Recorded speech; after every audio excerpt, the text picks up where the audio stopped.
Radio अमृत 91.6 megahertz प्रस्तुत छ समसामयिक विषयमा तातो बहस रेडियो बहस। इस रेडियो बहसका प्रस्तुतकर्ता उदयपुर सिमेन्टद्वारा उत्पादित कैडा सिमेन्ट इतिहास साक्षी छ। Powered by पोषक पेलेट दाना खुवाई 36 दिनमै 2 किलो भन्दा बढी बढाऊ। पोषक पेलेट दाना। तपाईँ हाम्रो सचेतता कोरोना भाइरस रोगको संक्रमण रोक्न अपनाऊ सतर्कता। कोरोना भाइरस रोग श्वास प्रश्वासको माध्यमबाट सर्ने संक्रमण हो। संक्रमित व्यक्तिले खोक्दा र हाच्छिउँ गर्दा निस्कने थुक र सिङ्गानको माध्यमबाट एक व्यक्तिबाट अर्को व्यक्तिमा यो भाइरस सर्दछ। यसको संक्रमणबाट बच्न के गर्ने? खोक्दा हाच्छिउँ गर्दा नाकमुख छोप्ने र प्रयोग गरेको टिस्यु पेपरलाई तुरुन्त फोहोर फ्याँक्ने बाकसमा फाल्ने। बेला बेलामा साबुन पानीले मिची मिची हात धुने वा अल्कोहल भएको सेनिटाइजर प्रयोग गर्ने। हात नमिलाउने, त्यसको सट्टा नमस्कार गर्ने। के नगर्ने? खोकी लागेको व्यक्तिबाट टाढा रहने वा आफूलाई खोकी लागेको छ भने पनि अरू व्यक्तिबाट टाढा बस्ने। भिडभाडमा नजाने र अरूलाई पनि नजान सुझाव दिने। र ध्यान दिनै पर्ने कुरा, ज्वरो आएमा, खोकी लागेमा, सास फेर्न गाह्रो भएमा तुरुन्तै नजिकैको स्वास्थ्य केन्द्रमा सम्पर्क गर्नुहोस्। कोरोना भाइरस रोगका बारेमा थप जानकारीका लागि पैसा नलाग्ने हटलाइन टेलिफोन नम्बर 1115 मा फोन गर्नुहोस्। नआत्तियौं तर सतर्क रहौं। नमस्कार, रेडियो कार्यक्रम रेडियो बहसमा स्वागत छ। म नवीन बाबु। समसामयिक विषयमा गर्ने यो रेडियो बहस रेडियो अमृत 91.6 megahertz Gaighat, Halesi FM 102.4 megahertz Khotang, UK FM 106.8 megahertz कटारी, नेपालीको radio 88.8 megahertz Kathmandu, Sahyadri FM 94.2 megahertz Okhaldhunga, समावेशी एफएम 92.3 मेगाहर्ज कटारी र साइमन एफएम 92.6 मेगाहर्जबाट एकैसाथ सुन्न सक्नुहुनेछ। हामी यो कार्यक्रममा फरक फरक विषयवस्तु, राजनीतिक गतिविधि लगायतका कुराकानीलाई उठाउने गर्नेछौँ। आज पनि यस्तै विषयवस्तुलाई उठान गरेका छौँ। तपाईँ हामी सबैलाई थाहा छ, उदयपुर जिल्लाको त्रियुगा नगरपालिका 3 भुल्केमा कोरोना संक्रमित व्यक्तिहरूको संख्या धेरै पाइयो। त्यो संक्रमित क्षेत्रमा अहिलेको जनजीवन कसरी बितिरहेको छ त? आज हामी यही विषयमा कुराकानी गर्छौँ र यो विषयमा कुराकानी गर्न संक्रमित क्षेत्र त्रियुगा नगरपालिका 3 भुल्केका स्थानीय बासिन्दा तथा पत्रकार यदु ढकाल हामीसँग हुनुहुन्छ। उहाँलाई स्वागत गरौँ। यदुजी, स्वागत छ कार्यक्रम रेडियो बहसमा। धन्यवाद। अहिले वास्तवमा भन्ने हो भने त्यहाँको वातावरण कस्तो पाउनु भएको छ? यहाँको वातावरण अलिक कष्टकर बन्दै गइरहेको छ। लकडाउन भएको लगभग 1 महिना पुगिसकेको छ, जसमा सिङ्गो नेपालको आधा भन्दा बढ्ता यो कोरोना पोजिटिभ चाहिँ यो त्रिजुगा नगरपालिका वडा नम्बर 3 भुल्के भन्ने ठाउँबाट चाहिँ एउटा प्रमाणित भइसकेको छ। तसर्थ विगतको तुलनामा यहाँको अवस्था अलिक कष्टकर बन्दै गएको छ। अहिले यो चाहिँ नेपालकै सबैभन्दा बढी त्यहाँनिर देखिसकेको छ। हामी तपाईँ र मेरो दूरी कमसेकम 1.5 किलोमिटरमा मात्रै फरक छ। हामी त्यहाँनिर आएर रिपोर्टिङ गर्ने अवस्था छैन, त्यहाँनिर आएर हामीले भेट्ने अवस्था छैन। सरकारले, स्थानीय सरकारले कसरी चाहिँ त्यहाँको जनतालाई चाहिँ सुरक्षित गर्ने कोसिस गरिरहेको छ? यहाँ सरकारले गर्नुपर्ने, केन्द्रीय सरकार, सङ्घीय सरकारले, प्रदेश सरकारले जुन चाहिँ काम गर्नुपर्ने हो त्यो अत्यन्तै ढिला र कछुवा गतिमा चाहिँ अगाडि बढिरहेको छ भनेर यहाँका स्थानीयवासीले महसुस गरिरहेका छन्। यो उदयपुर जिल्ला यो के अरे कोरोना रोगको सङ्क्रमणको चपेटामा परिरहँदा पनि चौतर्फी मिडियाले यहाँका समस्याहरू उजागर गरिरहेको छ। तथापि पनि सङ्घीय सरकार र प्रदेश सरकारले जसरी यो रोग नियन्त्रणका लागि चाल्नुपर्ने कदम थियो त्यो अग्र रूपले चलिरहेको अथवा अग्र रूपले चाहिँ यहाँ गरिरहेको यहाँका स्थानीयवासीले महसुस गरिरहेका छैनन्। नवीनजी, रोगको सङ्क्रमण भएको लगभग आज हप्तौँ बितिसकेको छ, तथापि यहाँ गर्ने क्रममा पनि चाहिँ ढिलाइ भइरहेको छ। तथापि यहाँका स्थानीयवासीलाई सबैलाई अनिवार्य चेक नगरेसम्म चाहिँ यो रोगको सङ्क्रमण अझै बढ्ने चाहिँ प्रक्रियामा अनुमान गर्न सकिन्छ। नवीनजी, यदुजी, जस्तो एउटा समय बितिसक्यो त्यहाँ रोग पत्ता लगाएको, त्यहाँका थुप्रा चाहिँ त्यहाँ स्थानीय बासिन्दा जनताहरू हुन्छन्, उहाँहरू दिनभरि र राति कसरी समय बितेको छ? यहाँका स्थानीयवासीको दिउँसो र रातिको समय घरबाट बाहिर निस्किन पाएको अवस्था छैन। यहाँका स्थानीयवासीहरू अधिकांश मजदुरी पेसामा काम गरेर खाने स्थानीयवासीहरू हुन्। उनीहरूलाई हातमुख जोड्नका निम्ति पनि समस्या परेको, कैयौँका घरमा चुलो नबलेको कारणले गर्दाखेरि हामीले नगर प्रमुख बलदेव चौधरीलाई हामीले आग्रह गऱ्यौँ। उहाँले हिजो मात्रै लगभग 15 क्विन्टलको हाराहारीमा यहाँ खाद्य खाइदिनु भयो। तथापि मुस्लिम समुदायका जो अति विपन्न समुदायका चाहिँ त्यहाँ चाहिँ बस्ती छ, त्यो बस्तीमा आज 11 बजे खाद्यान्न वितरण गर्ने त्यहाँ के कति आवश्यकता छ हामी लिएर आउँछौँ भनेर हाम्रो नगर प्रमुखले बताउनु भएको छ। अब यहाँका पब्लिकहरूले, यहाँका स्थानीयवासीहरूले अब कुनै बेला चाहिँ लाइन नहुने, कुनै बेला चाहिँ अब चाहिँ यो चाहिँ सुविधा इन्टरनेटको अथवा चाहिँ मोबाइलको सुविधाहरू पनि चाहिँ अलिक कम भएकोले गर्दाखेरि बाहिर ननिस्किनु पर्ने पीडा त छँदैछ, रोगको सङ्क्रमणको त्रास त छँदैछ। तथापि अब बाहिर एउटा चाहिँ मनोरञ्जनको हिसाबले, त्यहाँ समय बिताउने हिसाबले पनि कहिलेकाहीँ समस्या भएकोले गर्दा अत्यन्तै कष्टकर। सामान्यतया यसो कुनै कुनै बेला फोनसँग सम्पर्क गरेर लौ न मलाई चाहिँ खाद्यान्नको समस्या भयो, मलाई औषधि चाहियो, मलाई चाहिँ यो सङ्कट भयो भनेर सामान्यतया त्यसरी मात्रै गर्ने गरी कष्टकर अवस्थामा चाहिँ जीवन बिताइरहेका छन् नवीनजी। यदुजी गाह्रो चाहिँ गाह्रै रहेछ है त्यसो भए? अत्यन्तै गाह्रो। अब यो अत्यन्तै गाह्रै खालको रहेछ। त्यही गाह्रोका बिचबाट पनि जुझ्नका निम्ति हामीले यहाँका स्थानीयवासीलाई तपाईँहरू डरो हुनुहोस्, अब यो कोरोना रोग भनेको चाहिँ कम्तीमा निको नआउने रोग होइन। तपाईँ हामीले चाहिँ सुरक्षित साथ सरकारले तोकेका मापदण्डहरू अपनायौँ भने यो केही समय पछाडि निको हुन्छ भनेर भलाकुसारी गरिरहेका छौँ नवीनजी। तसर्थ केही मात्रामा आश्वासित भए पनि तर त्रसितको अवस्था चाहिँ कायमै छ नवीनजी। यदुजी अब यो सबै उदयपुरवासी अथवा नेपाली जनताहरूले एकदमै अहिले त्रिवेगा नगरपालिका भुल्के, नट ओन्ली भुल्के, अब नगरपालिका उदयपुरलाई नै हेर्ने अवस्था देखिरहेको छ, त्यसरी हेरिएको छ। त्यो मलाई भनिदिन सक्नुहुन्छ त्यो सुरुवातको दिन कसरी त्यहाँ पत्ता लाग्यो? नवीनजी यो सुरुवातको दिन हामीले प्रशासनलाई खबर गऱ्यौँ। अब फेरि हामीले समीक्षा गर्ने के बेला आएको छ भन्दा सुरुको चरण जस्तो थियो अब त्यसैलाई आलोचना गरेर मात्रै हामीले बसिराख्ने अवस्था होइन। तथापि सुरुको दिनमा जसरी यो चाहिँ कोरोना भाइरस पोजिटिभ आयो भन्ने कुरा चाहिँ जसरी एउटा मिडियामा चाहिँ आयो, पछाडि यहाँका स्थानीयवासीहरू अत्यन्तै त्रसित भए। यहाँका स्थानीयवासीले यतिसम्म भन्नुभयो, हामीले पटक पटक चाहिँ खबर गऱ्यौँ, पटक पटक चाहिँ प्रशासनलाई जानकारी गरायौँ र समस्याका बारेमा लौ न यो क्वारेन्टाइनसम्म चाहिँ लगेर चाहिँ उहाँहरूलाई चाहिँ राखिदिनुपर्छ, चेक गराउनुपर्छ भन्दा पनि एउटा चाहिँ ढिला गरेको कारणले गर्दाखेरि समय चाहिँ कम्तीमा अगाडि समयमै चाहिँ उनीहरूलाई चेक नगरेका कारणले गर्दाखेरि अब यस्तो खालको समस्या भोग्न पर्यो। कम्तीमा अब अगाडि नै गरिदिएको थियो भने अलिकति हामी आश्वस्त त हुन्थ्यौँ भन्ने खालको चाहिँ स्थानीयवासीले चाहिँ भनिराख्नु भएको थियो। अब जब यो प्रमाणित भयो अब हामीलाई पनि सर्ने रहेछ, हामी पनि उहाँहरूसँग चाहिँ नजिक भएका छौँ, उहाँहरूसँग चाहिँ कम्तीमा वरपर भएर चाहिँ बसेका छौँ भन्ने चाहिँ अत्यन्तै त्रसित अवस्था थियो नवीनजी जतिखेर सार्वजनिक भयो त्यो बेला।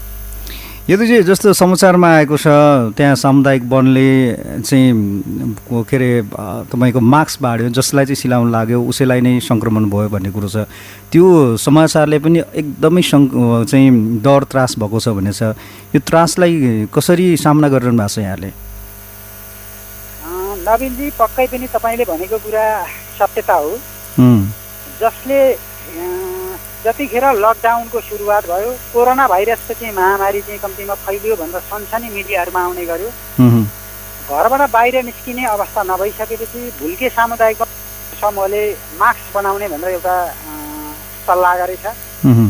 अब बाहिर बजारमा पनि मास्कको हाहाकार, मास्क मात्रै लायो भने पनि केही सुरक्षित हुन सकिन्छ भनिसके पछाडि सामुदायिक वनले समथिङ 800 को हाराहारीमा कपडाको मास्क तयार गर्न लाग्यो।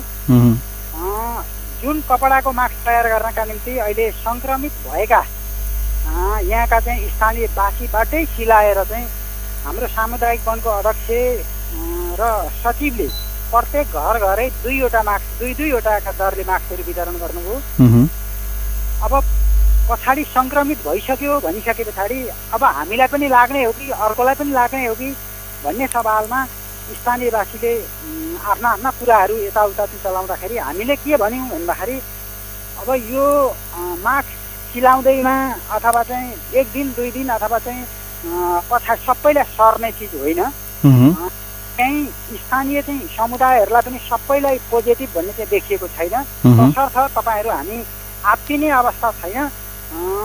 कोरोना भनेको कुनै ठुलो रोग पनि होइन। सतर्कता अपनाउँदाखेरि यसबाट सहजै बच्न पनि सकिन्छ। त्यसो भएकोले गर्दा त्यो विषयबाट चाहिँ त्रसित हुनु हुँदैन भनेर चाहिँ हामीले आग्रह गरिरहेका छौँ र उहाँहरू त्यो विषयबाट त्यति अत्यन्तै त्रसित भएको अवस्था छैन। केही शङ्कास्पद छ तर उहाँहरूलाई म के भन्न चाहन्छु भन्दा यहाँबाट पनि हामीले काउन्सिलिङ गरिरहेका छौँ। त्यो विषयबाट चाहिँ एउटा सतर्कता हामीले अपनाउनुपर्छ। अब समस्या भइसकेको छ तथापि हामी आत्तिहाल्नुपर्ने अवस्था चाहिँ छैन भन्ने छ नवीनजी। यदि जस्तो एउटा सुरुवाती कालमा चाहिँ ऱ्यापिड रूपमा चाहिँ छिटो रूपमा चाहिँ त्यहाँ सब कलेक्सन चाहिँ गरोस् होइन, त्यसको रिपोर्टहरू पनि आइरहेको छ। अब कति बाँकी छ, कति सङ्ख्यामा बाँकी छ त त्यहाँ अब चेकअप गर्न सब कलेक्सन गर्न बाँकी छ? यहाँ मुस्लिम समुदायमा 53 घर हुन्, लगभग सकिसकेको छ नवीनजी। चौधरी समुदायको 26 घर जनसमुदायहरू हुनुहुन्छ, उहाँहरूको अधिकांशको बाँकी नै छ। अन्य समुदाय करिब 100 भन्दा बढीको हाराहारीमा हुनुहुन्छ। दलित समुदाय यहाँ 35 घरको हाराहारीमा हुनुहुन्छ। हाम्रो जम्मी अहिलेसम्म चेक भएको सङ्ख्या भनेको 321सम्म अहिलेसम्म भइसकेको छ नवीनजी। भनेपछि अब जम्मै धेरै भन्दा पनि 200 भन्दा अलिकति बढी छ बाँकी होइन नवीनजी। यो हाम्रो चाहिँ सबैलाई गर्न पर्ने अब सङ्क्रमित सबै चाहिँ हामी पनि भएका छौँ कि भन्ने त्रासको अवस्था छ। अब लगभग 300 भन्दा बढीको हाराहारीमा अझै चेकअप गर्नुपर्ने यहाँ चाहिँ देखिन्छ। त्यतिको सङ्ख्यामा यहाँहरू हुनुहुन्छ र मुस्लिम समुदायका साथीहरूले पनि के भन्दै हुनुहुन्छ भन्दाखेरि एकपल्ट चेक गरियो अब चाहिँ सबै चाहिँ यताउता चाहिँ समस्या पनि भएको छ।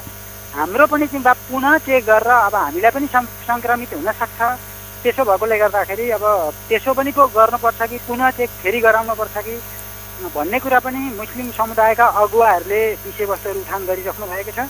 उहाँहरूले कुन आधारलाई टेकेर आफ्ना विषयवस्तु उठान गरिराख्नु भएको छ भन्दा सुरुचोटि सङ्क्रमित जम्मा 15 जना हाम्रा चाहिँ यहाँका के अरे चाहिँ भारतबाट आएका र चाहिँ नेपालका विभिन्न भागबाट चाहिँ रहनुभएका त्यति चाहिँ व्यक्तित्वहरूलाई चाहिँ यहाँबाट लगियो, जसमध्ये 11 जनालाई मात्रै पोजिटिभ भनेको पुष्टि भयो दोहोरी गर्दा।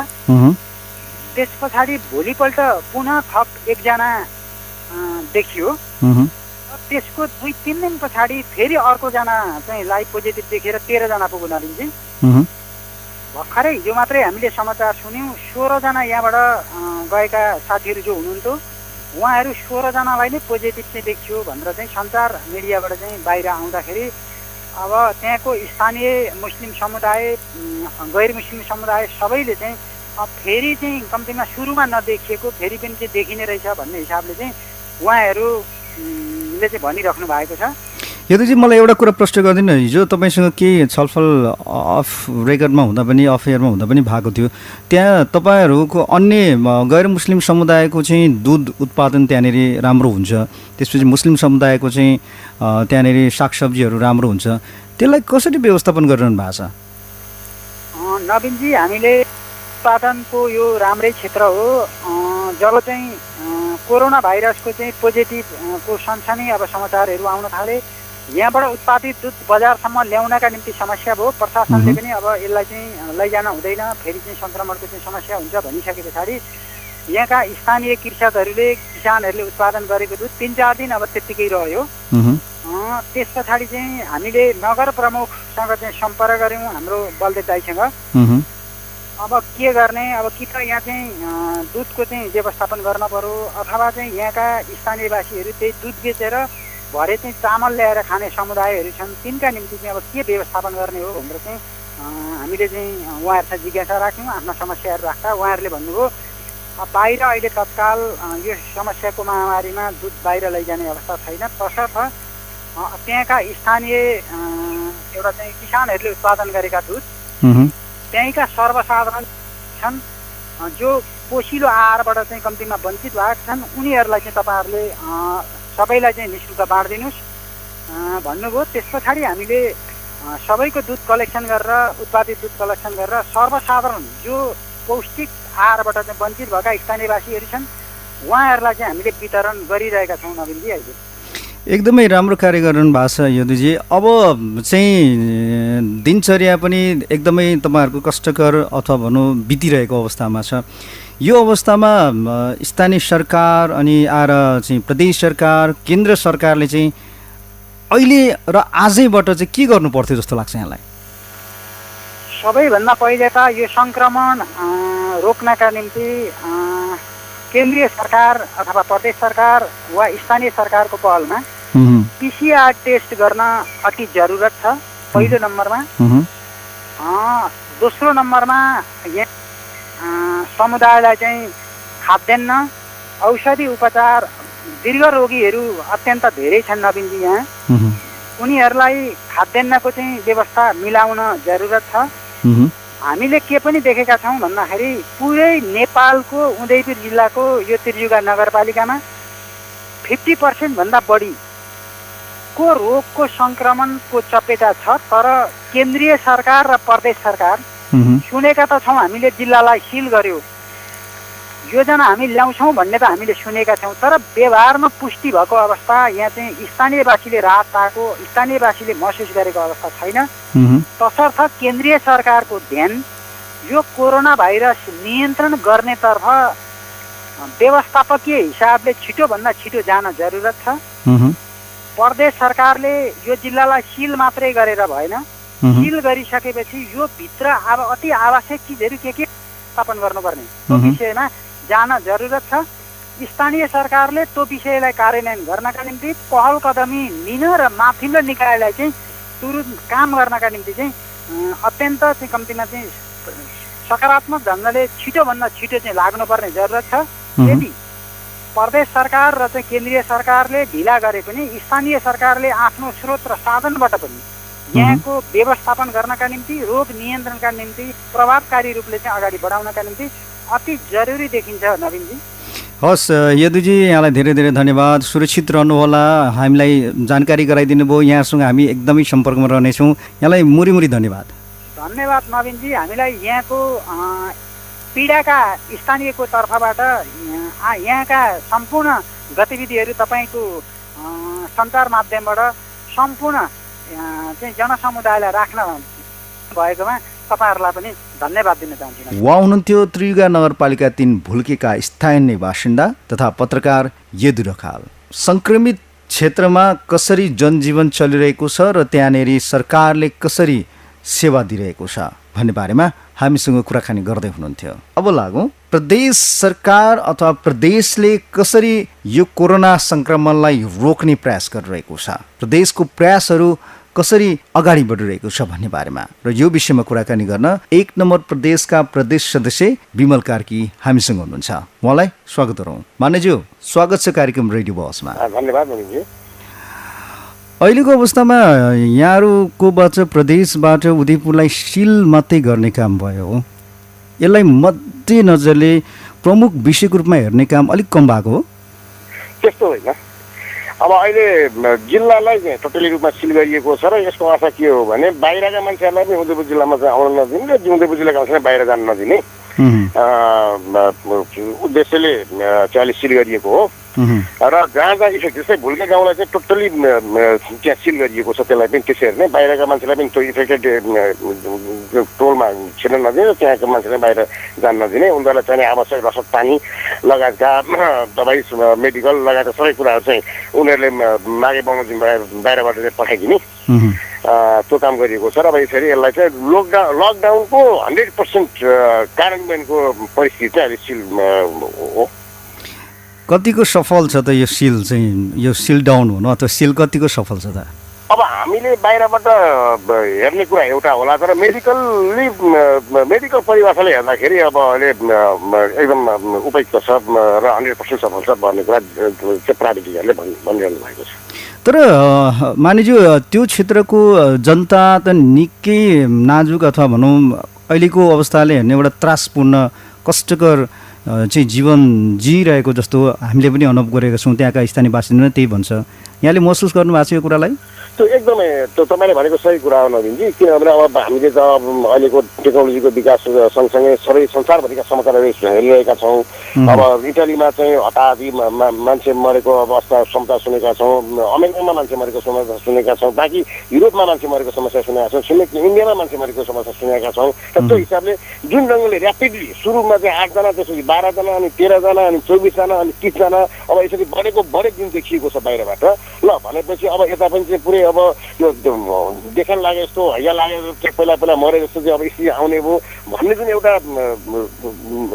साइकोलोजी गएको छ, त्यसले चाहिँ मान्छे हताश छन् होइन। त्यो हिसाबले चाहिँ एउटा आतङ्क सिर्जना भएको अवस्था हो सामाजिक रूपबाट हेर्दाखेरि। तर मेडिकल्ली दृष्टिले हेर्दाखेरि त्यो अवस्था त्यो होइन। अलिकति जो बढी उमेरका छन्, जो बढी चाहिँ एउटाभन्दा बढी रोगबाट चाहिँ ग्रसित छन्, ती मान्छेहरूलाई चाहिँ एट्याक बढी हुने अवस्था हो। तर पनि अहिले युरोपमा, अमेरिकामा जुन स्तरको चाहिँ कोरोना विरुद्धको चाहिँ उपचार उपलब्ध भएको छ, अहिले हामी कहाँ पनि त्यही हिसाबले चाहिँ उपचार भइरहेको छ। र जो सङ्क्रमित छन् उनीहरूलाई पनि विराटनगरमा रहेको हाम्रो कोभिड अस्पतालमा चाहिँ उहाँहरूलाई उच्च स्तरको वर्ल्ड क्लासको चाहिँ अब उपचार सेवा चाहिँ उपलब्ध भइरहेको छ र इफेक्टेड भएका छन्। र अब हाम्रो अहिलेको दायित्व के हो भने इफेक्टेडहरूलाई पूर्ण स्वास्थ्य उपचारको चाहिँ व्यवस्था गर्ने, स्वास्थ्य उपचार उपलब्ध गराउने र बाँकी त्यो भुल्केको टोल बाहेक चाहिँ अन्यत्र चाहिँ यो कोरोनालाई फैल्न नदिने यो काम भइरहेको छ। र यो भन्दाखेरि बिस्तारै यो जुन त्रासबाट चाहिँ जनतालाई चाहिँ त्रासको मनोविज्ञानबाट चाहिँ निजात दिने, उहाँहरू त्यो त्रासको मनोविज्ञानबाट चाहिँ बाहिर निकाल्ने काममा चाहिँ अब हालै सरकार लागिरहेको छ, हामी पनि त्यही ढङ्गले लागिरहेका छौँ। मानिज्यू जस्तो केही व्यक्तिलाई नै देखियो त्यहाँनिरको त्यत्रो अब भनौँ त्यत्रो घर परिवार छ, त्यो केही व्यक्तिलाई देखियो र बाँकी व्यक्तिलाई अब कहिले लाग्छ भनेर पर्खेर हेर्ने कि तिनीहरूलाई पनि एउटा सुरक्षित ठाउँमा राख्ने? यस्तो छ समीजी, कुरा के छ भने जुन सुरुमा स्याम्पल टेस्ट गरिएको थियो नि 53 परिवारमा, 53 परिवारमा गरिएको स्याम्पल टेस्टले के देखायो भने 8वटा परिवारका एक एकजना मान्छेलाई मात्रै लागेको देखियो। त्यसपछि फेरि जुन टेस्ट गरियो त्यो टेस्टले त्यो सेनाले आएर गरेको टेस्ट हो, त्यसले चाहिँ के अरे सबैलाई गरियो। त्यसले गर्दा के देखियो भने सेनाले गरेको टेस्टबाट पनि के प्रमाणित भयो भने त्यो सुरुमा गरिएको जुन चाहिँ स्याम्पल टेस्ट हो एक परिवार बराबर एकजनाको लिने थियो, सेनाले गरेको टेस्टले पनि ती जो स्याम्पल टेस्टबाट इफेक्टेड मान्छे थिए उनका परिवारमा मात्रै गएको देखिन्छ।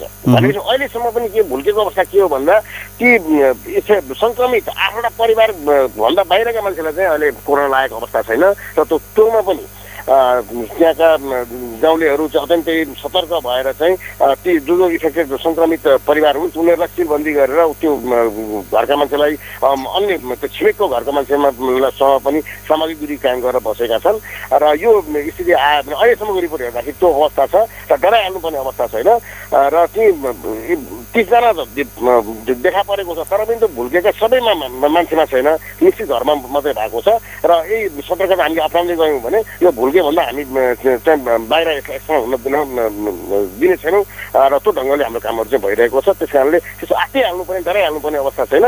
जो प्रभावित छन्, सङ्क्रमित छन् उनीहरूलाई पनि यथेष्ट उपचार सेवा उपलब्ध हुन्छ र जो इफेक्टेड छैनन् उनीहरूलाई पनि त्यसको सङ्क्रमणबाट चाहिँ हामी बचाउन सक्ने गरी स्ट्राटेजिकली कामहरू भइरहेको छ। तर मानिज्यू त्यहाँ सङ्क्रमण व्यक्तिको चाहिँ उसको घर त गाईघाटमा पनि छ एकजना व्यक्तिको, त्यो पनि मेन चोकमा, त्यही परिवारको उसैको श्रीमतीलाई पनि लागेको छ, छोरालाई पनि लागेको छ। अब त्यो हिसाबले हेर्नु भने गाईघाट पनि अलिकति केही खतरामा हो। अब आशंका गर्न सकिन्छ। त्यसो भन्ने भने अब यहाँ भन्नु लोकतान्त्रिक परिपाटी हो, अब यहाँ लुकाउनु पर्ने कुरा केही छैन। त्यसो त्यहीबाट चाहिँ अब सरकारी बोकेर चाहिँ घर घरमा ल्याएर बेच्न आएका छन् होइन। तर यसको अर्थ त के हो भने ठ्याक्कै त हुरुरु सरे भन्ने कुरा हुँदो रहेछ होइन। र यो के हुँदो रहेछ भने मेडिकलले चाहिँ अब त्यो भाइरस लोड कति छ भन्ने कुरा पनि हुँदो रहेछ। जो लामो समयदेखि इन्फेक्सन हुने क्रममा त त्यो कुरा देखिने, तर हामी कहाँ यो त धेरै भएको छ नि इन्फेक्सन भएको पनि, र त्यसले गर्दाखेरि यहाँ त्यति धेरै प्रभावित हुन्छ भन्ने चाहिँ मलाई लाग्दैन। र यो अहिलेको कोरोना सङ्क्रमण भुल्के गाउँका नि खास खास परिवारभन्दा बाहिर चाहिँ नगएको कुरा चाहिँ अब हाम्रा उहरूले टेस्टहरूले परियोगहरूले देखाएको छ। त्यसले गर्दाखेरि हाम्रो मनको आशंका मात्रै हो, तर त्यस्तो अवस्थामा देखिनु मानिन्थ्यो। जस्तो धेरै मिडियाले अथवा विज्ञहरूले चाहिँ नेपालमा तेस्रो चरणमा चाहिँ प्रवेश गरिसकेको कोरोना भन्छन्, तपाईँहरूको इन्टेलिजेन्सले चाहिँ के भन्छ? अनि अब अहिले सिद्धान्तमा भन्दाखेरि अब मैले चाहिँ बुझेको कुरा के हो भने भुल्केको खास त टोल मुस्लिम टोलभन्दा बाहिर चाहिँ यो कोरोना फैलिएको अवस्था छैन।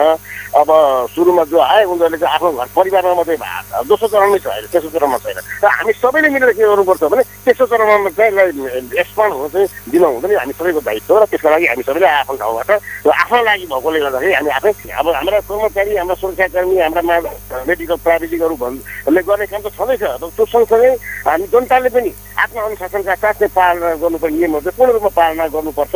र यो हाम्रो लागि नै हो। र यदि सङ्क्रमण भयो भने तपाईँलाई लाग्छ, मलाई लाग्छ, र हामी चाहिँ बिरामी हुन्छौँ भन्ने कुराले चाहिँ मध्यनजर गरेर चाहिँ यो कोरोना विरुद्धको लडाइँमा चाहिँ सहभागी हुन भूमिका निर्वाह गर्न सम्पूर्ण मधेपुरवासी जनतालाई पनि अनुरोध गर्छु। उहाँ हुनुहुन्थ्यो प्रदेश नम्बर 1 का प्रदेश सदस्य विमल कार्की। प्रदेश सरकारले अहिलेको महामारी कोरोनालाई रोक्ने प्रयास कसरी गरिरहेको छ भन्ने बारेमा हामीसँग कुराकानी गर्दै हुनुहुन्थ्यो। हस्त आजको कार्यक्रम हामी यी समाप्त गर्छौं। तपाईहरुको केही प्रतिक्रिया छ भने 9851145960 मा फोन गरेर टिपाउन सक्नुहुनेछ। साथै तपाईसँग त्यस्तो विषय छ जुन विषय रेडियो बहसमा उठान गर्नुपर्छ भन्ने लाग्छ भने त्यो पनि टिपाउन सक्नुहुनेछ। भोलि फेरि फरक विषयमा हाम्रो कुराकानी हुने नै छ।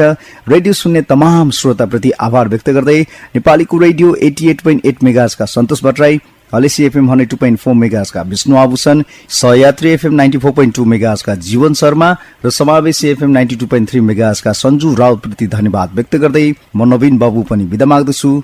हस्त नमस्कार। नोभल कोरोना भाइरस कोभिड-19 बाट आफू र अरूलाई सुरक्षित राख्न साबुन पानीले पटक पटक हात धुनुहोस् वा सेनिटाइजरको प्रयोग गर्नुहोस्। हातले आँखा, नाक र मुखमा छुने नगर्नुहोस्। ज्वरो वा खोकी लागेको व्यक्तिबाट कम्तीमा 1 मिटरको सामाजिक दूरी कायम गर्नुहोस् र आफूले गर्नुपर्ने महत्त्वपूर्ण यात्रा बाहेक अनावश्यक यात्रा नगर्नुहोस्। ज्वरो वा रुगा खोकी लागेको खण्डमा स्वास्थ्य संस्थामा सम्पर्क गरी चिकित्सकको सल्लाह अनुसार तत्काल उपचार सेवा लिनुहोस्। आफूले खोक्दा र ह्याचो गर्दा आफ्नो नाक र मुखलाई पाखुराले छोप्नुहोस् वा मास्कको प्रयोग अनिवार्य रूपमा गर्नुहोस्। कोरोना भाइरस रोगका बारेमा थप जानकारीका लागि पैसा नलाग्ने हटलाइन टेलिफोन नम्बर 1115 मा फोन गर्नुहोस्। नआत्तियौं तर सतर्क रहौं।